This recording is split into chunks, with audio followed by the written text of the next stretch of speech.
મઢડાવાળા આ સોનલમાની આજ આપણે વાત કરીએ તો એક દિવસની વાત છે કે હેમુભાઈના અવસાન પછીના 6 માસ પછીની આ ઘટના હશે।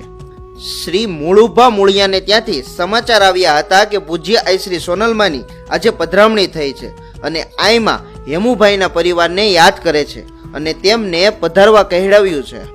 હેમુભાઈના સ્વર્ગવાસ પામ્યા પછી હજી સુધી બાલુબામાં અને હીરાબા સાસુ વહુ ક્યાંય બહાર નીકળ્યા નથી।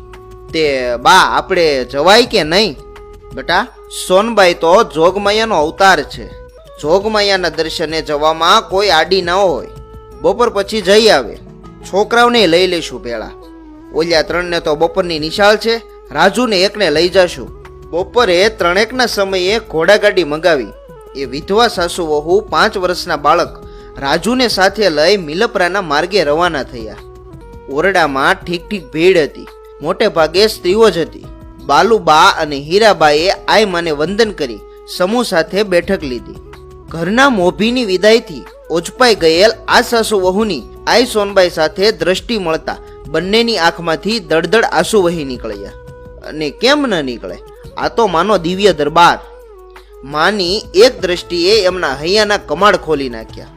બાલુબા બોન, એમ કોચવાશોમાં હેમુ સાવજ જેવા 4 મૂકીને ગયો છે, કાલ મોટા થઈ જશે। આઈમાના આ વેણનો દિવ્ય ધ્વનિ આખા ઓરડામાં પડઘાઈ રહ્યો। સાસુ વહુએ પાપણો લૂછી એટલામાં આરતી આવી।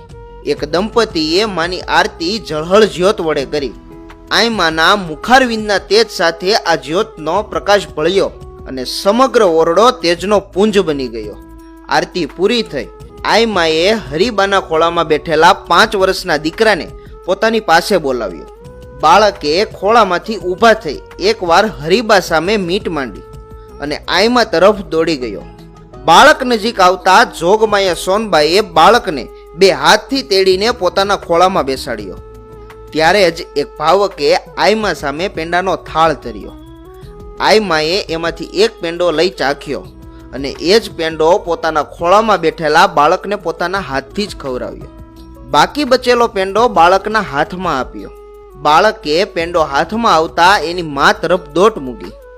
અરે હરિબા, તારો આ દીકરો એક દી મોટો કલેક્ટર થશે। કંઈક આસ્થા અને અચંબના ભાવ સાથે એ સાસુ વહુ આઈમા સામે તાકી રહ્યા। તારીખ 16 જુલાઈ 1992નો એ દિવસ હતો। હું કંપનીની એક બેઠકમાં ભાગ લેવા અમદાવાદ આવ્યો હતો। લંચ બ્રેકમાં ગુજરાત જાહેર સેવા આયોગની અમદાવાદ કચેરીએ આટો મારવા ગયો। તાજેતરમાં મેં જીપીએસસીની વર્ગ 1ની ભરતીની લેખિત પરીક્ષા અને ઇન્ટરવ્યૂ આપેલું। પરિણામની આશાએ હું પગથિયા ચડ્યો। એક નોટિસ બોર્ડ પાસે યુવાનો ટોળે વળ્યા હતા। દૂરથી અક્ષરો વચાય એમ નહોતા, એટલે મેં એક યુવાનને પૂછ્યું, ભાઈ, શેની નોટિસ લાગી છે? અરે, આ તો જીપીએસસી વર્ગ 1ની પરીક્ષાનું આખરી પરિણામ છે। ભાઈ, કાળજામાં એક શેરડો પસાર થઈ ગયો। મેં ભીડમાં ઘૂસી નોટિસના કાગળોને છેલ્લી પંક્તિથી વાંચવાનું શરૂ કર્યું। પ્રથમ વેઇટિંગ લિસ્ટ, પછી વર્ગ 2 એમ ઉપરની તરફ નજર કરતો ગયો। છેલ્લા 2 પાનામાં વર્ગ 1માં પસંદ થયેલ ઉમેદવારોની યાદી હતી। મન થડક ઉથડક હતું। એક લીટી તપાસતો ગયો અને 58મા ક્રમે નામ હતું રાજેન્દ્ર હેમુભાઈ ગઢવી। તારીખ 19 માર્ચ 1993ના દિવસે રાજકોટની કલેક્ટર કચેરીએ હાજર થવા ગયો। મહેકમ શાખાના અધિકારીએ મને હાજર રિપોર્ટ લખી આપવા કોરો કાગળ આપ્યો। કાગળના જમણા ખૂરે RH ગઢવી નાયબ કલેક્ટર લખવાનું હતું। કલેક્ટર શબ્દ લખતા એકવાર પેન થંભી ગઈ। હરિબા, તારો આ દીકરો એક દી મોટો કલેક્ટર થશે। એ દિવ્ય મૂર્તિ આંખ સામે તરી આવી અને એ દિવ્યનો ધ્વનિ કાનમાં ફરી ગુંજ્યો। 24 વર્ષની કારકિર્દી પછી 31 ડિસેમ્બર 2016ના દિવસે હું નિવૃત્ત થયો।